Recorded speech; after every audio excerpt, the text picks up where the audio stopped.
Hey everybody, welcome back to another episode here at Fisherman's Warehouse. I'm joined by probably our most popular and famous guest that we've ever had on the show yet again, Bobby Barrack, the king of crappie, the rattle trap man, the frog man himself, so whatever you guys want to call him. He's here in shop today with us, and we've got a line of lipless baits in front of us. And I don't think we really have much of a plan for where this is going to go, because that doesn't work well when we're talking to Bobby. We just go wherever he wants to go, so I'm just going to toss it over to him, and I guarantee you're going to learn something. I have a tough time staying on script, and it's Crappie King with 2 Ks. Oh, okay. Sorry. I didn't mean to disrespect that one. Okay. Hey, we're going to talk a little bit about cooler water and the lipless bait. You know, we were talking to Mike. He's an employee here at Fisherman's Warehouse, and what do you call it? Rattle trap? Bill Lewis has been doing this, I think, since 1964. I think that's when the original rattle trap came out. Thank you, Bill Lewis. Thank you, Bill Lewis. Yes. And this is just an absolutely amazing bait. All species of fish, if it has fins, if it has scales, it will eat one of these things as it's sizzling through the water. Especially when the water's cooler, like we have right now. We're in November. No, we're in December now. We're in December. My goodness. Wow. Spring, fall, same. Mirror image of each other. In the fall, water temperature is cooling off. Nights are getting longer. The water temperature is cooling off. Colder in the morning, warms up during the day. Very similar to what it does in the springtime. A lot of your fish are going to be offshore. They're going to spend most of the day inactive. But when they get active, I love that 50. We were just talking about the frog and all that kind of stuff. Mm-hmm. I love 51 to 58 degree water temp. I was talking to Skeet. I was asking the guys at iCast a few years back, what's your favorite water temperature to fish? And Skeet, Edwin Evers, there's a few guys, we were into that high 50 degree thing. I love that 56 to 60. I'm not crazy about 60, 63, 64. Usually means they're spawning, usually means a heavy turnover type of a situation on the lakes. Let me put the boat in the water, have the water temperature 51, warm up 53, 54, 55 during the day. Those are going to be your days. Special. And this kind of stuff really excels, because usually when you're in those transition times like that, these fish aren't set up on that bank, on that bank, on that bank. Everything materializes during the course of the day. You got a lot of roamers that are all over the place. You have to cut to the chase. You have to go through as much water as you possibly can in the quickest period of time. That's where the rattle trap really comes in. The standard half-ounce rattle trap, and this color right here, the 46R, I have to thank Gary Howell. Back in the day, I used to use the natural crawdad, which was the 46, the number 46. Just natural craw was my favorite. Caught my first teen fish on a natural craw pro trap, March 23rd, 1987 at 11:10 a.m. on a crawdad pro trap at Lake Chabot in Castro Valley, California. Love this thing. I've just amazing bait. I love the crawdad pattern, whether you're doing largemouth, and especially if the striper guys.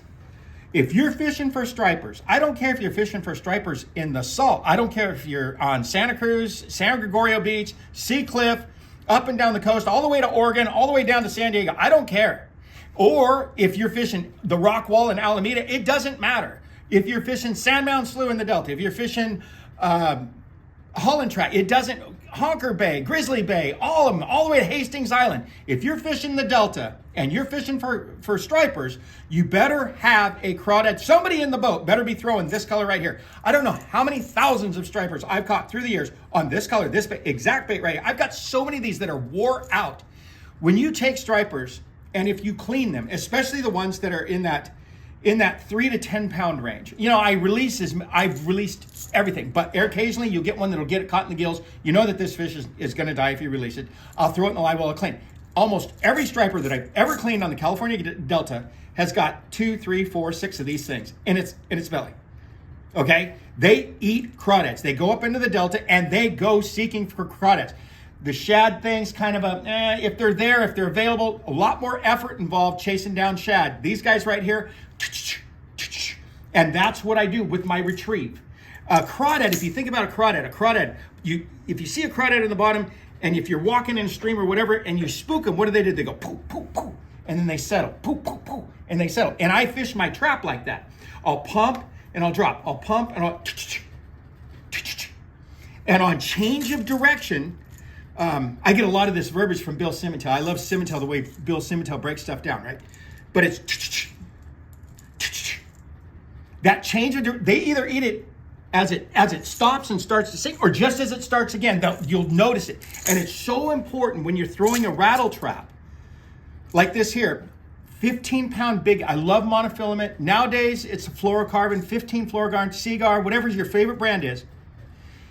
But you have got to stay in tune. You've got to feel it. You can feel the vibration. You feel that.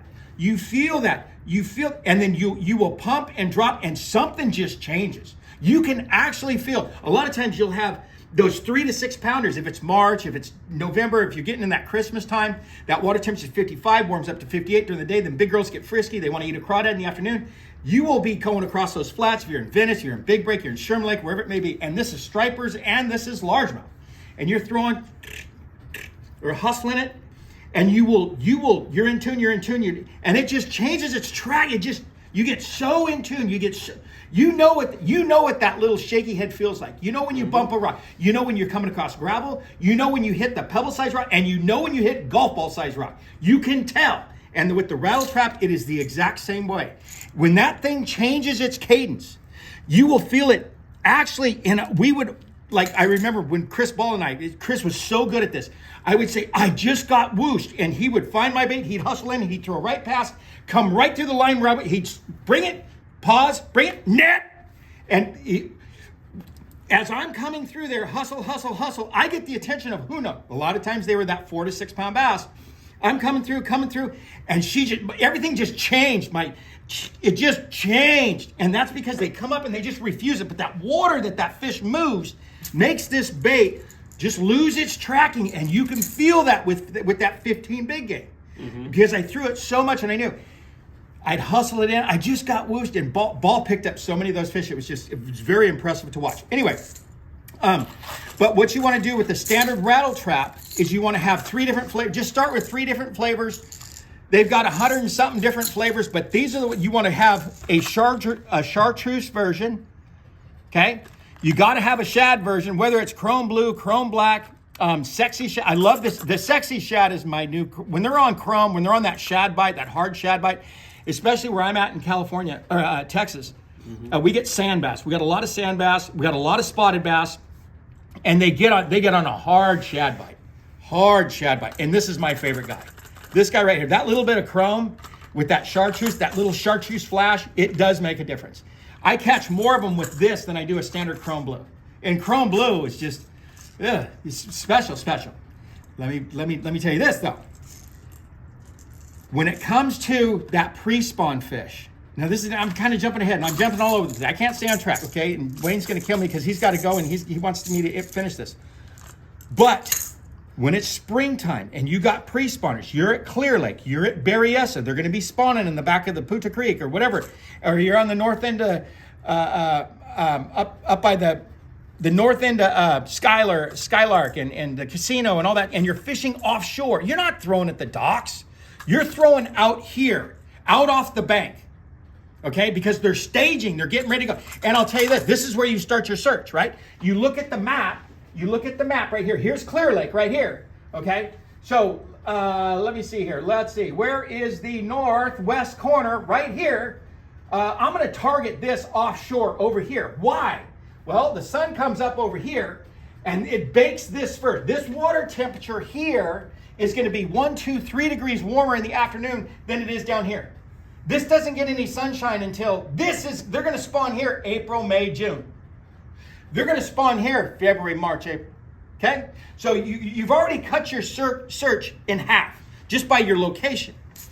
And we're going to stay offshore, and we're going to catch some tremendous fish that are staging moving up into those areas. Okay? That's enough secrets. We're not going to talk about that. Rattle Trap, Bill Lewis has got a new bait that's going to really help what we just talked about. And that's the hammer, okay? It's a new bait from Bill Lewis. They got 2 different sizes. They got the 3/8 and they got the 5/8. Now, the 5/8 hammer is a special size for me. This is the size of the old school Pro Trap that I caught in, again, March 23rd, 87. I caught my bait at the time. It was the first teen fish that I'd ever caught, and it was on that 5/8 size. I got used to pumping and dropping a 5/8 size bait, and it worked perfect in that 5 to 6, 5 to 7 foot zone. Always 15. I love 15 pound. I love 15. Don't use 12 in case you get that 10 plus on and she wants to go dive in the grass or dive into or run over towards a dock. With 15, you can move that fish a little bit. You just got a little more. And the difference between 12 and 15 with a bait like this is 1 or 2 bites a day.